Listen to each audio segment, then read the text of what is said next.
for Iran. Lucas Tomlinson is live on the North Lawn of the White House tonight with the latest. Good evening, Lucas. Good evening, Brett. As President Trump weighs whether to launch airstrikes against Iran, he explained his thought process over his new 2-week deadline to make a decision.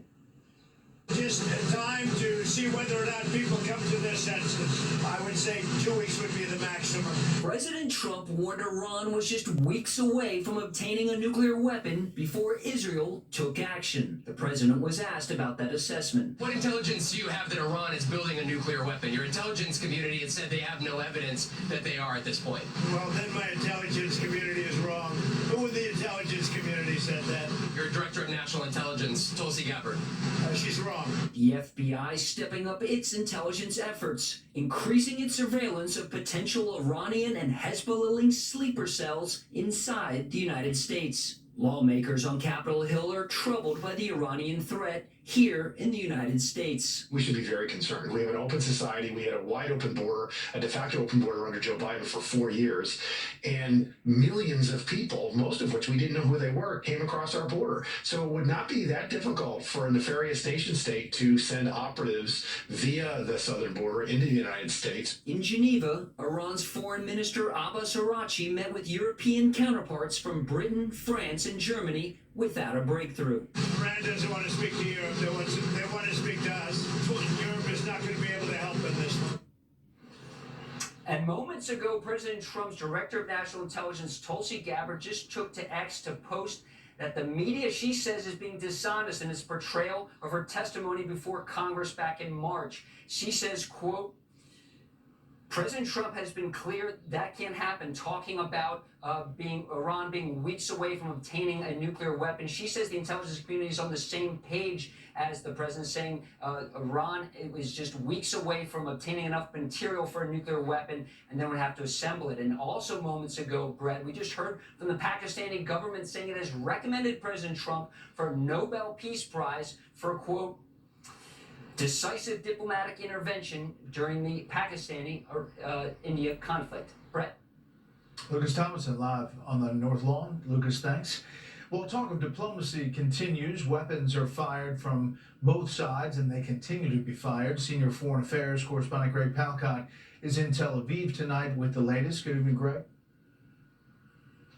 Good evening, Brett. Yes, as we enter that week 2 of the war between Israel and Iran, there is no sign of letting up. Sunbathers dashing today from a Tel Aviv beach as sirens wailed.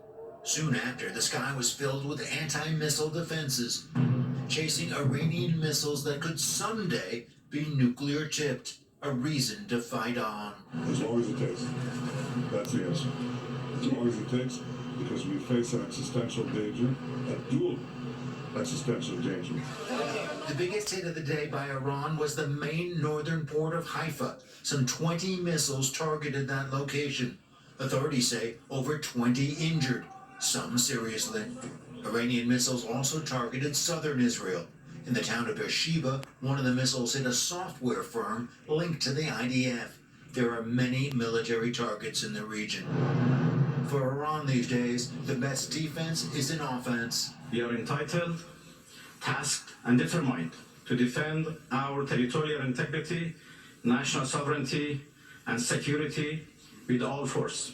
For their part, Israeli pilots made some 50 bombing runs against Iran in the last 24 hours. Among the many targets, missile launch sites. Israel claims to have knocked out half of them. And anything related to Iran's efforts to build a nuclear bomb. One of the latest hits, a research facility.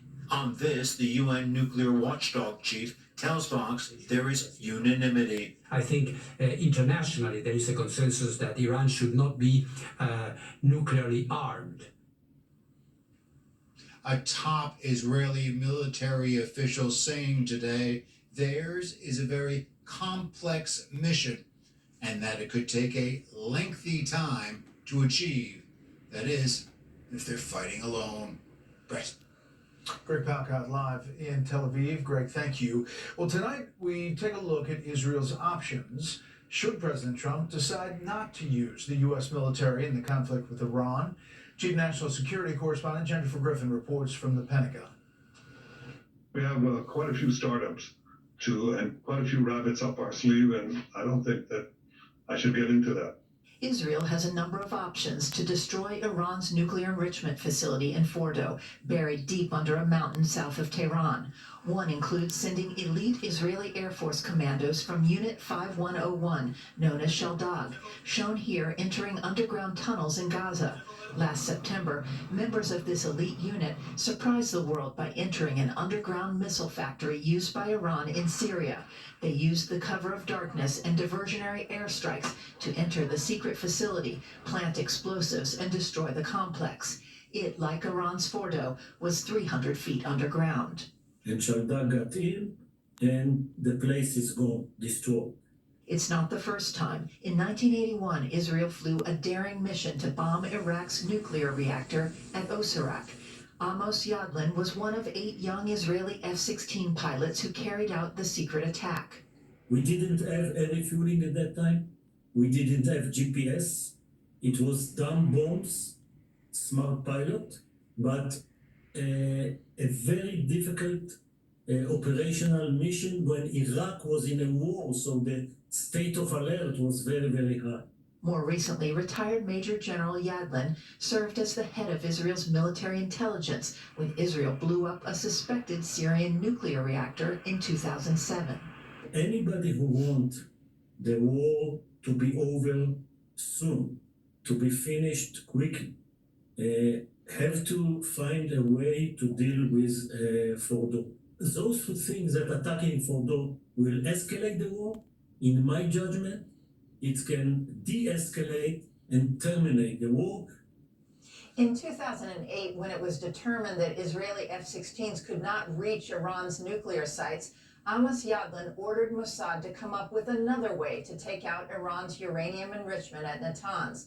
Israeli and American cyber warriors came up with Stuxnet, a malicious computer worm that caused thousands of Natanz centrifuges to spin out of control. Brett?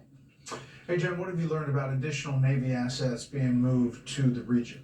Fox News has learned the USS Nimitz aircraft carrier strike group will arrive in the Middle East this weekend, joining the USS Vinson. That is a significant development because it has additional EA-18 Growler electronic warfare planes on board, needed for any B-2 strike on Iran's nuclear site at Fordo. The U.S. Navy now has 5 guided missile destroyers in the eastern Mediterranean. This is a significant increase. Brett, earlier this week, the U.S. had just 1 in the eastern Med. U.S. destroyers have been helping Israel shoot down incoming Iranian missiles since June 12th. Brett? We'll watch all those movements. Jennifer Griffin at the Pentagon. Jennifer, thank you.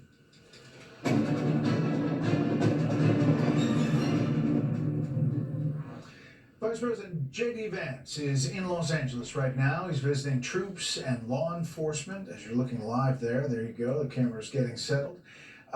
Dealing with anti-ICE protests. This comes just hours after an appeals court ruled President Trump does have the authority to deploy National Guard troops in Los Angeles. The ruling stays a lower court decision. A great ruling. National correspondent Jeff Thank Paul you. tells us what all of this means tonight from L.A.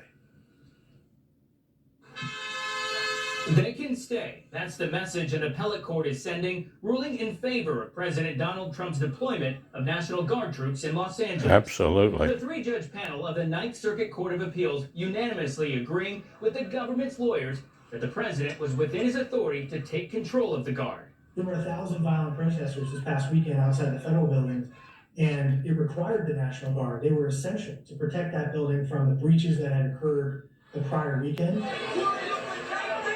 Last night's decision halts a lower court ruling that Trump's actions were illegal when he deployed the Guard over opposition from California. Shamefully political with the governor Every day that this of order California. remains in effect, it is causing harm to our nation's broader democratic tradition of separation of the military from civilian affairs. National Guard members who've been deployed to LA say their mission has always been clear. And these soldiers, we are National Guard soldiers. We live in this state.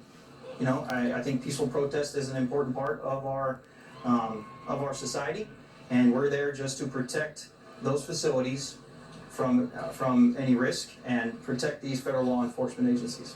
Trump calling the ruling a big win, but Governor Newsom says the fight doesn't end and that Trump is not a king and is not above the law. He's never claimed to be a king. He's the elected president, Governor, just like you're the elected governor. President Vance is right here in Los Angeles today. He's meeting with a lot of the men and women tasked with carrying out that very mission. Brett? Okay, we're going to speak to the Vice President in just a bit on this show. Jeff, thanks. Stocks were mixed. The Dow gained 35. The S&P 500 lost 13. The NASDAQ fell 99. For the week, the Dow was up 0.02 of a percentage point. The S&P 500 was off 0.15. The NASDAQ finished ahead 0.2 of a point. Up next, Congress wants to be involved in any decision to use the U.S. military against Iran. We'll bring you to Capitol Hill. First, beyond our borders tonight, Ukrainian authorities say Russian drones slammed into Odessa and Kharkiv, killing at least one person. The attacks come as Kremlin officials say shameful Russians, shameful Putin. A fresh round of direct peace talks between the two countries. Lawmakers approve a bill to allow terminally ill adults in England and Wales to choose to end their lives. The historic vote in Parliament takes the measure a step closer to becoming law. The bill now goes to the unelected House of Lords, which can amend or delay policy, though it cannot overrule the lower chamber. And this is a live look at Japan.